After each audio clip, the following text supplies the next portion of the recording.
Today's podcast is going to talk about masculine dominance and sensitivity and kindness and how these things all go together. And I want to start today's podcast by reading a post that I wrote on Instagram earlier this year. And so the title of this post was Masculine Sensitivity and Dominance. Men have very sensitive hearts.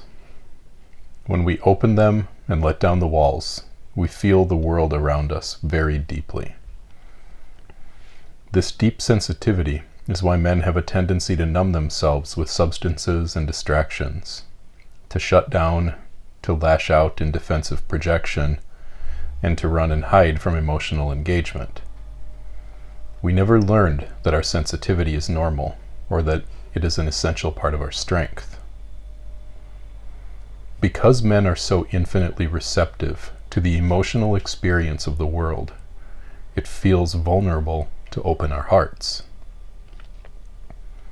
This vulnerability exposes our deepest wounds and brings up our earliest experiences of being helpless, useless, and unable to control our reality. The walls that men build around their hearts are to protect our most sensitive reality, that we feel everything so deeply that it can often be painful. Add to that all the ways we've been hurt by the feminine, both by women and by the chaos and unpredictability of the world around us. To protect ourselves from this painful reality of a wounded, sensitive heart, we close ourselves off and push emotions away.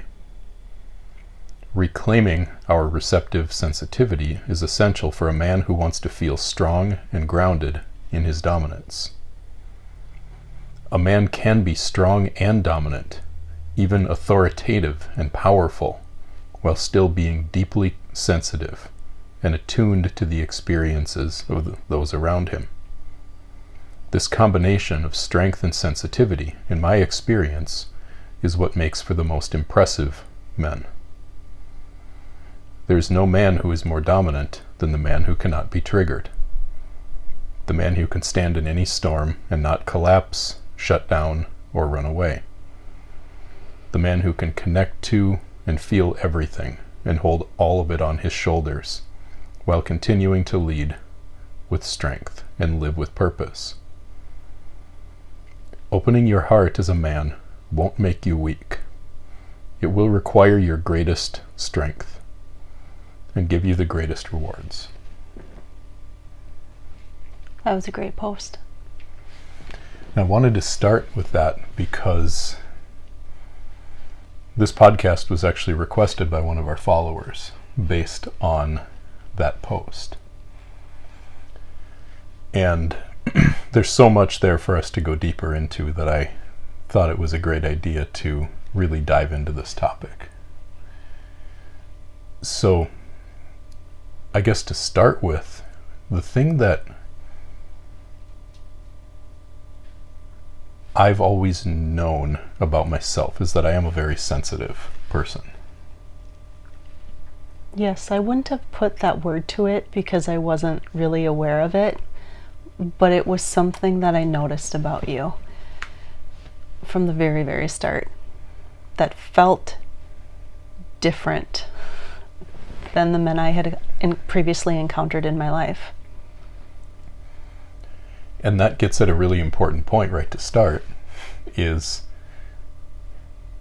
the meaning around the word sensitivity. The meaning that people assign to the word sensitivity really impacts how men feel about being labeled as sensitive or labeling themselves as sensitive. Yeah, because in my experience, it would be like, you're too sensitive, meaning you have emotional reactions too easy. That's how I would take that word. Yeah. And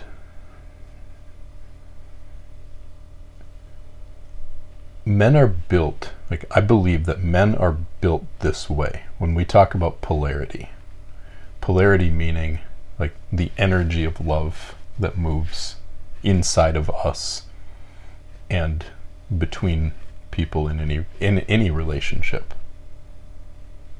especially and including romantic ones. But polarity is present everywhere in everything that we do. Mm-hmm.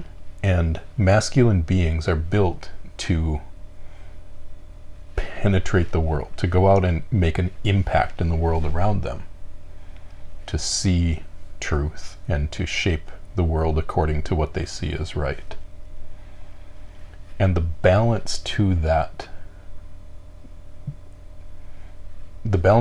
penetrative polarity, that going outward and impacting other people's lives, is the receptive heart, because energy has to move. It has to go out and it has to come back. And so when a man is taking charge and he's in a dominant frame in his life, the heart and his sensitivity is really his feedback mechanism to feel the way that he's impacting the world by the way that he shows up. So I see sensitivity as an imperative part of dominance, absolutely necessary, because without it, you're cut off from your heart. You don't know how you are impacting your submissive. And that's kind of where I would label that domineering versus dominant. That's how I classify kind of the difference. Yeah, 100%. Using words. You know, people like to use these categorical terms like fake dom. Mm-hmm. And, you know, there's no such thing as a fake dom. Like, that's just it's a label and a judgment of someone who's probably acting in this way. Controlling, forceful, but completely disconnected from his heart. Right.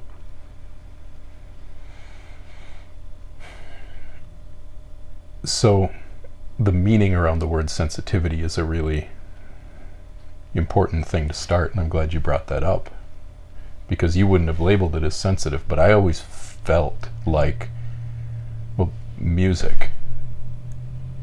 You've witnessed this happen so many times now, I'm sure you can't count it anymore, but if I hear a beautiful piece of music, it brings tears to my eyes. Mm-hmm.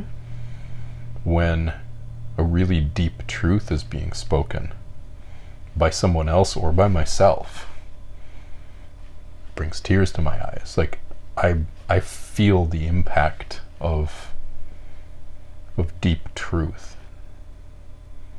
but I also feel the pain. Like, I feel the pain of others, and that's something that's very uncomfortable when you don't, like, for a man who has his balls cut off by the way that our world and feminism and just culture in general treats and perceives men and masculinity, it can feel like, as a man, you have your balls cut off. Mm-hmm. You don't have the ability to impact your world for the good, because everyone's so afraid that you're going to impact it for the bad. Which is the essence of being a man, right? Like, the penetrative force. Right. And not just in the physical act of sex. This is like the bigger aspect of why we need men. It's going out into the world and doing shit. Right. And taking charge, taking responsibility, leading, protecting, providing. Like, this is what we're made for. Mm-hmm. But there are so many forces present in the world that serve to cut men off from their own dominance, from their own inner strength, to leave us feeling powerless. And so, back to the point in that post, until a man sees that this is what's going on, his reactions, and this is how I lived plenty of my life, and really how I think about 99% of most men live their lives, is they shut themselves off to the world. They numb out. Yes, I have definitely experienced that from some. So what does a numbed out man feel like to a submissive woman? A guy who is just disconnected from any sense of responsibility. Wow. How would I summarize that? It's a lack of... He's not connected to his own essence. And so what I feel in that is, feels like a lack of grounding. Like he's kind of more in the clouds. So obviously more in the chaos of his own feminine. I notice a lack of taking charge, a lack of assertiveness. What does that feel like when a man is like not willing to take charge or be assertive? It's a repulsion for me. Like, it's sometimes even hard to have a conversation, depending on all of the other like aspects that I can notice. Like, it can show up as a lack of confidence. Well, it's gonna be some lack of confidence no matter what, because he has nothing to stand on. He doesn't have that foundation. And like it's a lack of strength, and it's not about the lack of strength and the physicality of your muscles. It might be that, but it doesn't mean that. And to be honest, like sometimes I've noticed in men that their physical front is like I'm muscular, I'm strong, I'm like, it's a physical protection. And that probably, I mean, there's a lot of benefits to the resistance training and all of that. So it's not speaking ill of that by any means. But when I can sense that lack of groundedness, the lack of assertiveness, the sometimes inability to even have a conversation with me, because it's like a shutdown. It's almost like sometimes in some aspects I don't even exist, which is interesting to experience from a man. And so there's all these little telltale signs, I think I said that right, of some of the fronts that get put up. And I see it as a protection. I feel that. Right. Well, that's just one of the ways that a man can build walls. Is I'm going to get in really good shape so that women will see me as attractive, and then they will want me. And it's a cover for insecurity. Can be. Well, yes, in this case, it's a cover for insecurity, because I don't want to make myself vulnerable, to open myself up, to allow myself to be like actually emotionally penetrated, to let her emotions in where that could hurt me. Yeah. But if I can just have her want me physically, then I can still connect with a woman without having to open up. Right. And I've, like, not in a romantic way, but I've experienced that in plenty of men. Yeah, and you can see it all the time in, well, this is the macho gym culture. Exactly. Guys who will strut around and, show off their muscles, and they'll get some response from a certain type of woman. But it all plays out in the physical realm. There's no vulnerability to it. So it just lends more to the casual sex culture between people who aren't able to connect on an emotional level. So we'll probably touch on insecurity a little bit more later, but there's a lot of ways that men numb themselves to just protect themselves from even getting to the point of going to the gym and getting in shape and using that as a front. And I'm talking about substances. Like literally numbing themselves out to the painful reality, the painful emotional reality of life. There are distractions. I mean, we live in a world with a million distractions. I think another, well, this might fall under distraction, is the whole like video game culture. Yep. And I understand part of that draw, like the fighting aspect and the conquering and all of that. So there is that quick fix, maybe, I guess, getting hit. But it's a numbing out. It's the phones too. It's the games on the phones or the social media or whatever else people do on phones. I don't even know. Yeah, just the endless scrolling. Like all the videos, of these, all of these are ways to disconnect from reality. It's an easy dopamine hit, right? Yeah. Like it's that easy rush of energy from like something fun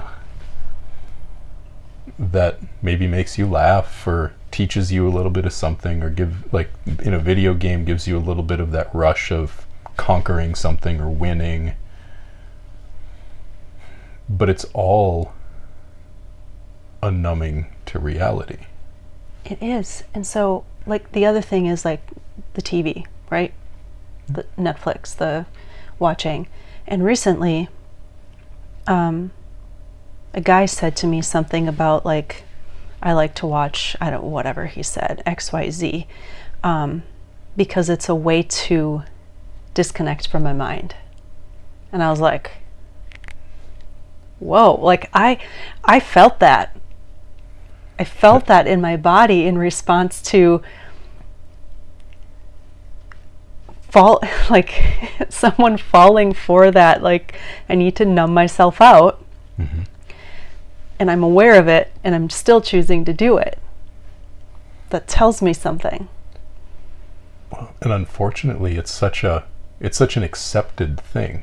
Right. It's like it shows how far men have really fallen from their inner conqueror, from their inner king, to have it be a totally acceptable, normal thing to say in a casual conversation that you like to turn off your mind. Yeah, it kind of broke my heart, actually.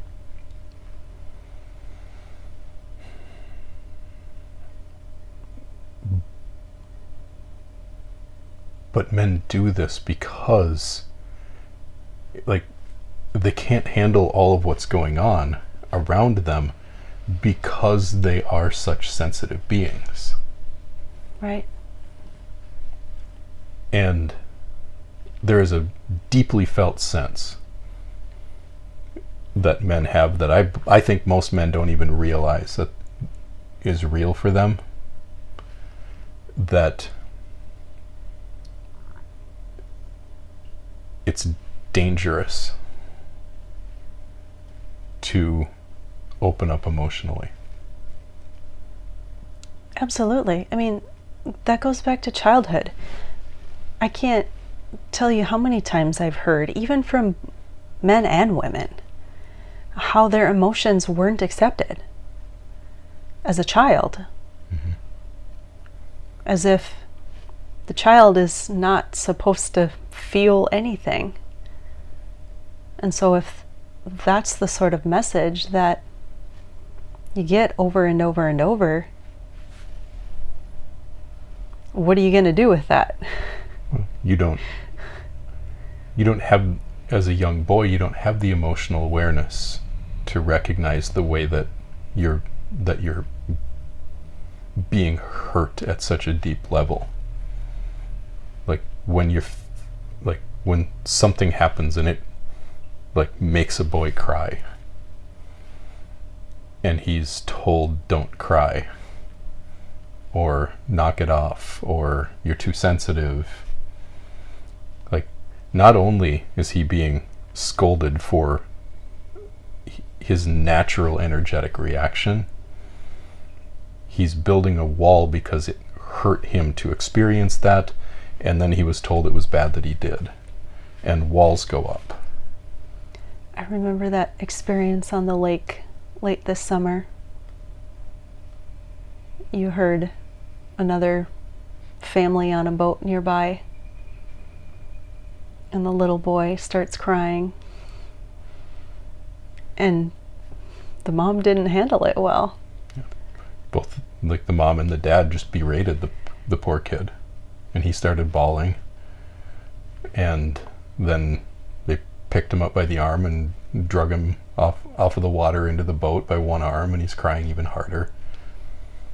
And like you can just see a future man there who is going to be completely shut off and disconnected from his ability to connect on an emotional level. And I saw how that experience hurt you deeply. And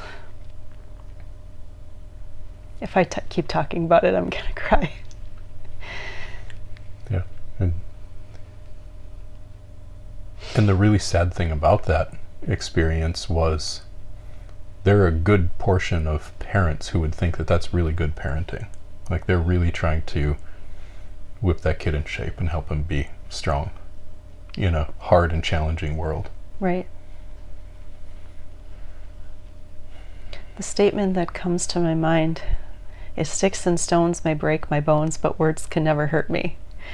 And like my immediate sense when I say that is like, put my walls up, protect myself. Mm-hmm. Nobody can hurt me, so I can't feel. So I want to talk about why it's important for men to let those walls come down, and how it actually helps connect you back to your balls and to your strength, rather than just making you weak. Because we talk to men, I've heard this more times than I can count in doing this work with men, especially men who are newer to what it is that we teach and how it is that we mentor people and teach in our courses. Things like, I despise weakness. And I can understand why. But the fact is, there is no stronger man than a man who can connect to the emotional experience of the world and still hold on to his balls.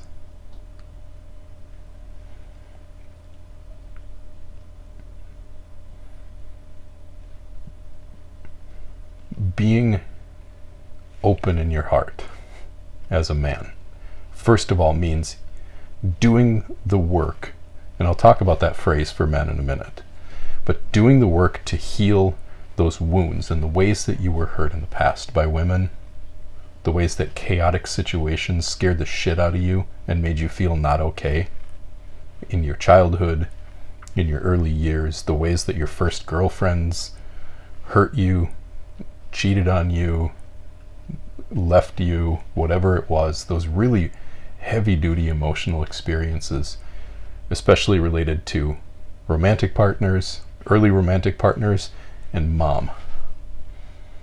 Or a caregiver, if that was a woman. Yep. In place of mom. Yeah.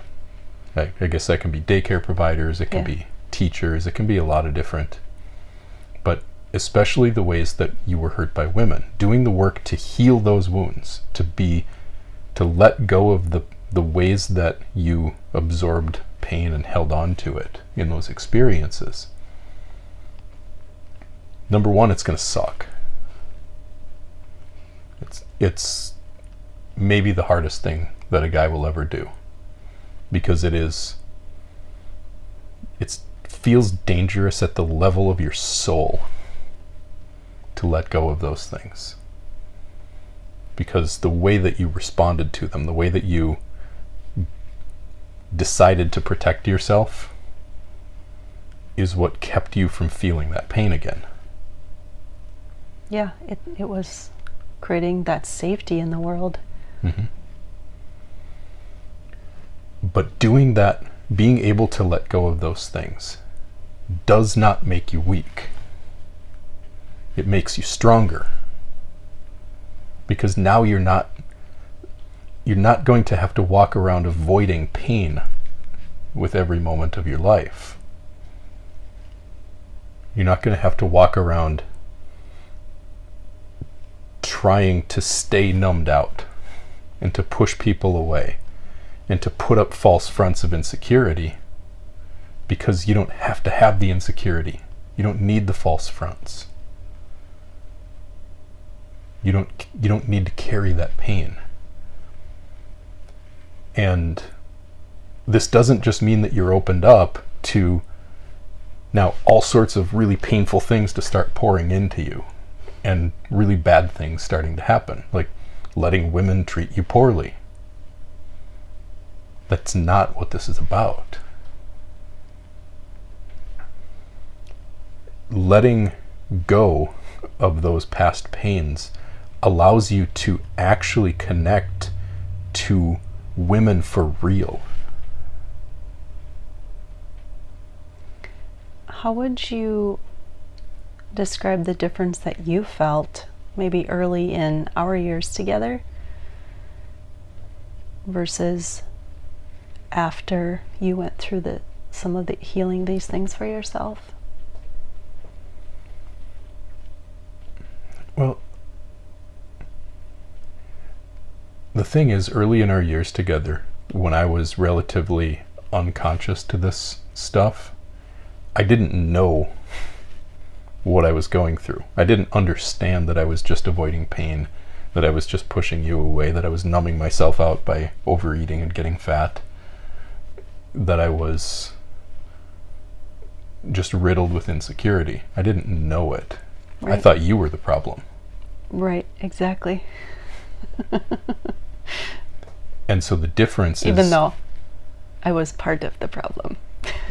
you had your own things, but it wasn't you needing to change that was what was actually wrong for me. Yeah. But, what it's like for me now after having gone through this work is, well, I'll give an example. Like when you would get upset about something in the past, I would have all sorts of triggered reactions to it, depending on what it was. I would get really afraid that I had upset you and that you were unhappy with me, and I didn't feel okay when you were unhappy. Or I would get really upset sometimes because you were upset about something and it felt like you were blaming me.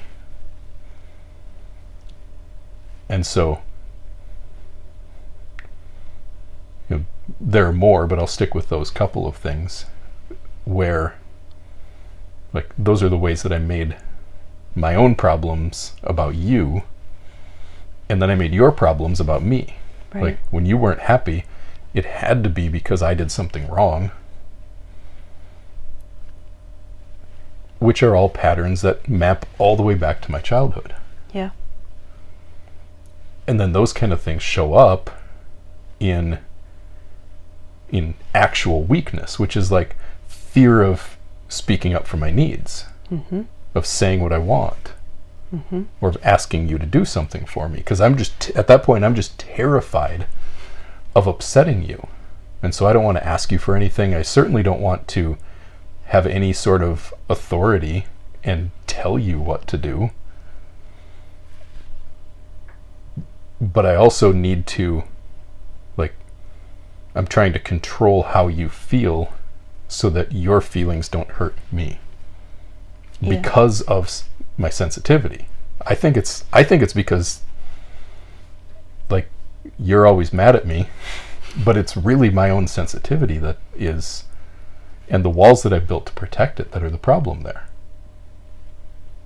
Yeah, and it kind of can turn into the like, I'll just give you what you want. Let me give you what you want. Let me give you what you want, which causes its own problems from the feminine side. Yeah, let's come back to that, because that's a really important pattern. But you know what it's like for me now, when I see you upset, I can say, she's upset. And I can just let you be upset without immediately jumping to making it about me, like assuming that you're upset with me or that you shouldn't feel that way. Mm-hmm. And I can just accept you being how you are.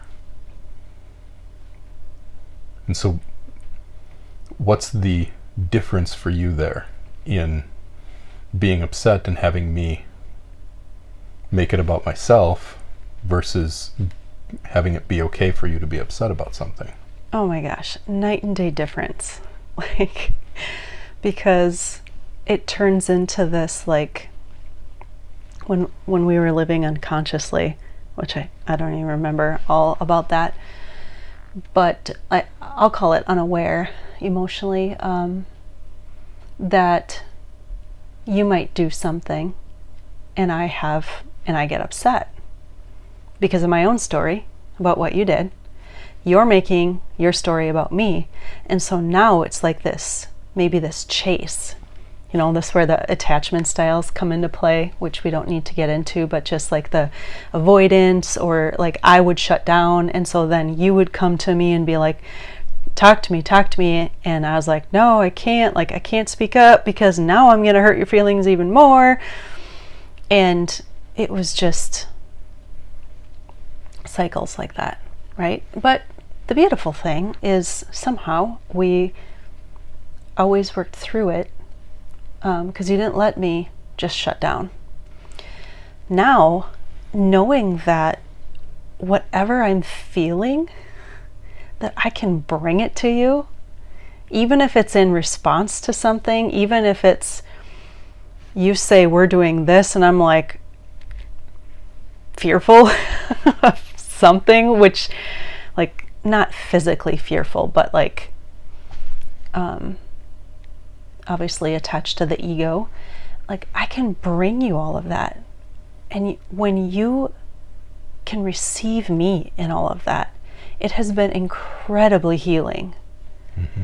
And the amount of acceptance that I have learned to feel for my own emotional experience because you accepted me, it's like you gave me the permission to be a woman, to be a girl again. And like, I didn't even know I was disconnected from that. So it's incredible to be received in all of the emotional chaos. So I guess to wrap up the answer to that question, what it felt like to me before was this constantly being on edge and uncomfortable with whatever you might be feeling. Now, knowing that whatever it is that you bring to me, that I can handle it, that I can learn from it, and that it can actually help me be a better man and help me take the lead and to give you a better life, because I can understand what you're going through. Now, because I don't have my walls up, I'm not trying to keep it out. I'm not trying to get it away from me. I can be wide open to it and it can't hurt me because I'm not afraid of it. Like, there's nothing in me to hurt anymore. And so now this is where I call this, like, your emotions as information. Right. Like, they're just something for me to hear, to learn from. And like, instead of trying to get you to stop being sad, for example, I can try to connect to your feeling of being sad and why you're sad, and just let you be sad. And then maybe I can do something with our lives that gives me an opportunity for you not to be put in the situation to be sad next time. And if I can just share this from the feminine side of that, is when I come to you because I'm feeling something. I may know what it is, I may not know, I may just be crying. But when I can be received in that without trying to be fixed, without you trying to logic your way with my emotions, a lot of times it just dissolves. And all of a sudden it's like, oh wow, life is great. And it doesn't always have to be figured out. And I don't feel like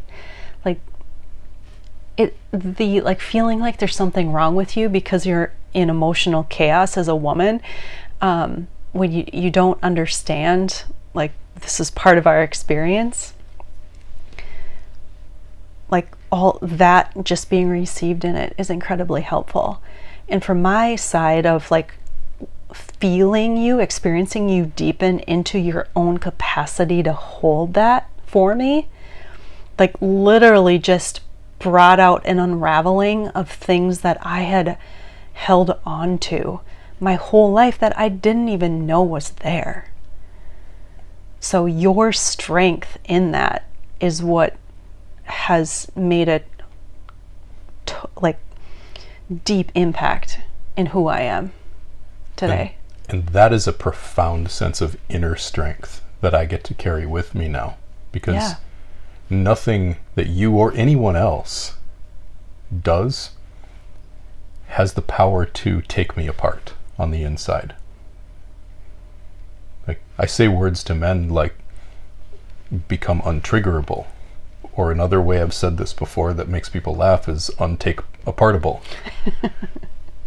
Like, when you're strong enough to not be impacted by other people's emotions, and you can offer that, like what you just said that I've been able to offer you, that is a profoundly powerful experience on the inside of my life that I get to feel every single moment. And I've watched clients get to be received by you, women get to be received by you and your strength when they've never experienced that before by another man. Well, and one of the most beautiful things to experience when we work with couples, and we've watched this play out lots of times now, where a man starts to step forward and he starts to step up in his life and he does some of this emotional work and heals some of this inner shit. And all of a sudden, like, my wife is getting softer. Yeah. She's opening up to me more. And like, you can just watch him go, huh, and you watch her go, huh. And like everything just kind of starts to calm itself down because he stepped forward and held the ground for her to be on. And this can shift in a long-term relationship, no matter how long you've been together. Absolutely. It will, as we said in episode 4, it takes patience. Absolutely. Because if you've learned to relate to each other in one way, like we had, like lots of practice at doing it the old way. And then as I started to grow and as you started to soften, we both went through experiences of still thinking that the other person was the way they used to be. Yep. Because we have so much evidence built up that that's how it always was. So it takes some relearning and unlearning, but absolutely it's possible. So I want to touch on something else you said a little bit ago. The pattern that men get into of just trying to figure out what his woman wants so he can give it to her. On its face, it's a very kind looking thing to do. Like, and it is a kind thing in most cases on some level. Like, as men, we want to give, we want to provide, we want to, like, I love you being happy. I love seeing you full of joy. I love seeing you overwhelmed with pleasure. Like, there's very little that fills me up as much as seeing you full. So a lot of guys try to take the shortcut to that, which is, well, just tell me what you want and I'll give it to you and then we'll both be happy. Why doesn't that work? Well, one day I want this, and the next day I want that, and they're contradicting. Or I don't fucking know what I want. Truly. Or I want all of it at the same time. Okay, well, that's not logical. So you need to get logical and tell me what you want that's practical that I can give to you. You see how it becomes all of a sudden now you have to limit your own desire. You have to limit your own desire to receive down to something that's available, practical, logical, and easily givable. Otherwise, you're just impractical. Yeah, I want 10 things on my Christmas list. Well, you get one. I can't choose just one. Also, it puts you in charge. Yeah, in a upside down way, yeah. Because if I'm telling you, like, that I'll give you what you want, you just have to tell me what you want. Well, now, your decision about what it is that you want puts me as the responder. I'm not leading. I'm not feeling you and then giving you an experience of life to surrender into, which is what a feminine being is always going to be looking for. A strong experience of a man who has his life together, who knows who he is, what he wants, and where he's going. And then where he can say, I want you to be a part of this with me. And this is the role that you play in it. This is how you get to be valuable to me. I notice a visceral positive response in my body anytime I get a little bit of that from you, in the like, this is what we're doing, this is where we're going. You know, anything about that driven purpose, decision made, like, it's just like, oh yes. Because it's exhausting for a feminine being to have to make the decisions. Yep. In my experience, absolutely. Because I will constantly overthink it even after a decision is made. I will constantly be second guessing it and trying to justify it to myself that it was the best decision. And questioning if you could have made a better decision. All of that. And comparing outcomes later on down the road to see if you actually made the best decision. Yeah. And this is over the smallest little things, like making a decision for what I was going to eat at a restaurant. Like, oh man, I don't know. I chose the chicken sandwich, but gosh, I kind of wanted a burger. But I didn't let myself have a burger. And it would just be this like... And then it's the equivalent of, like, after you're done eating, getting the menu again and trying to decide what looks like it would have been better. I don't know if I ever did that. Well, no, you never actually did that, but like this is what happens when a feminine being is put in a decision-making role. Not that you can't make a decision. Obviously, you can if you need to. Yeah. And if you really want to. But it's the overthinking that comes with it. But instead, when we look at a menu at a restaurant and I give it to you and I say, is there anything on here that looks really good to you or that doesn't look good to you? And you can just look through it and say, yeah, that doesn't look very good. Ooh, that really sounds tasty today. And then you give the menu back to me and I decide what you're going to eat. I order it for you. It comes out. And if you don't like it, it's my problem. If you do like it, I made a good choice. But you didn't have to decide. No. And that feels really good to me. But if I was afraid of upsetting you by making the wrong decision, I'm not going to be able to just take that menu and say, she's going to have the shrimp pasta, I'm going to have the pizza. And the server looks at you sometimes like, you don't get to make up your own mind? But if I'm afraid of upsetting you, or if I'm afraid of making you mad at me, because I have those walls up, because I'm trying to protect my sensitivity, because I can't be okay if you're upset, I'm not going to be able to give you that experience. I probably would order me 3 entrees just to make sure I liked something. I think we saw someone at a restaurant recently who had maybe done that, because they just had a table full of about 8 different plates full of food. Maybe that's what was going on. They looked awful. Gotta get it right that way. So, when a guy approaches a woman, even from a state of well-meaning kindness, trying to figure out what she wants, and then just so he can give it to her, generally it's a discomfort with taking charge and taking the lead because of a fear, again, walls around his heart. Yeah, and it's another line of like, well, I don't want to look like an asshole, or I don't want her to think that I'm an asshole, or the most common line right there that we get from men whose women come to them saying, I want you to be more dominant, or I want to be in a dom-sub relationship. Most common line from a guy is, I'm not a jerk, I'm not an asshole, Yep. I'm not that kind of guy. Yep.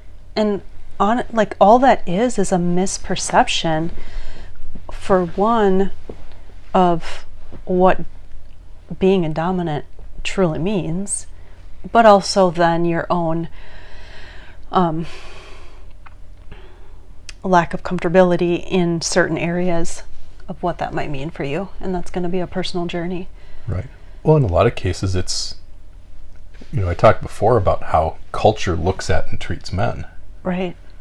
So if a man has never had any lived experience where he is welcomed to make a decision and have someone follow him because they trust him, it's going to feel completely foreign. Like telling someone else what to do just feels wrong, because he's had his balls cut off his whole life. Mm-hmm. And even if somebody comes to him and says, here, have your balls, he'll be like, I don't want those. Those make me mean.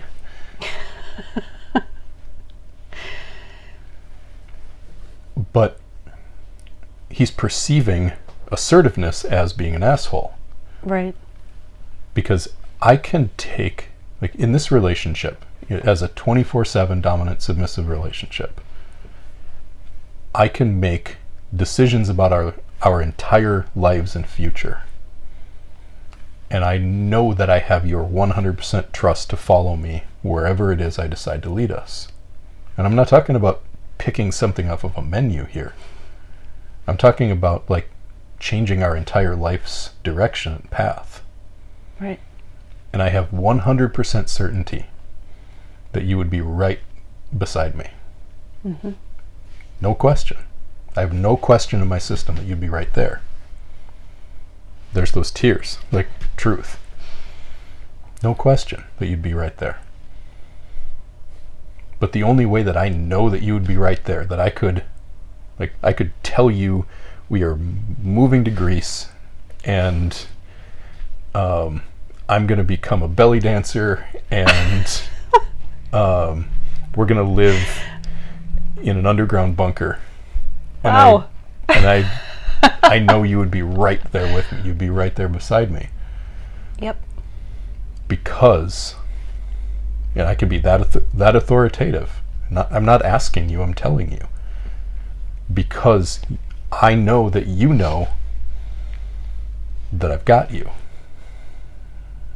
Yeah. The way I was going to describe what I experience in our dominant submissive relationship is those words. It's you being the leader, me experiencing you in your strength and your grounded confidence, assertiveness, and all that you've been through to be the man that you are, and you say, come with me, I've got you, I'm going to look out for everything of your needs. Like, it's that simple. And I'm like, yes, please, thank you, I will follow you wherever you go. But you also know that before I make a decision like that, I've considered not just what I want and bitch, come with me. Yeah. I've made a thorough analysis of that decision. And that decision wasn't made lightly. Mm-hmm. So. And if I had an emotional response to it, mm-hmm. you would receive all of it and take it as information. And if there was a need to adjust course slightly, you would. Yep. But not based upon fear, right, or anything of the sort. Yeah, your emotions aren't going to determine what we do, but they might teach me something I didn't know. Right. There is a wisdom that comes through me. Absolutely there is. And my life is always better when I listen to it. Right. And that doesn't make me less dominant. And there's another thing. Guys that are moving into dominance, a lot of times when their woman comes to them with some thought or some input or some idea, like, she's trying to tell me what to do. Like, no, it just feels like that to your walls. Right. Because she's probably just giving you something that feels important to her. And you can take it, consider it. And if she really is following you, say no if it's a no. Mm-hmm. But don't be afraid to say yes if it's a good idea. Right. But insecurity, like, all of that is driven off of insecurity. And insecurity is just a lack of, like, it's not secure. Not being secure in who you are. Not having any sense of solid identity. Not standing for anything. You made that point earlier. Like, a man has to stand for something. Mm-hmm. He has to be about something. And without some sort of a code, some sort of a plan for his life, if he doesn't know where he's going and what he's doing with his time here on earth, he's just going to float, and he's going to feel insecure, obviously.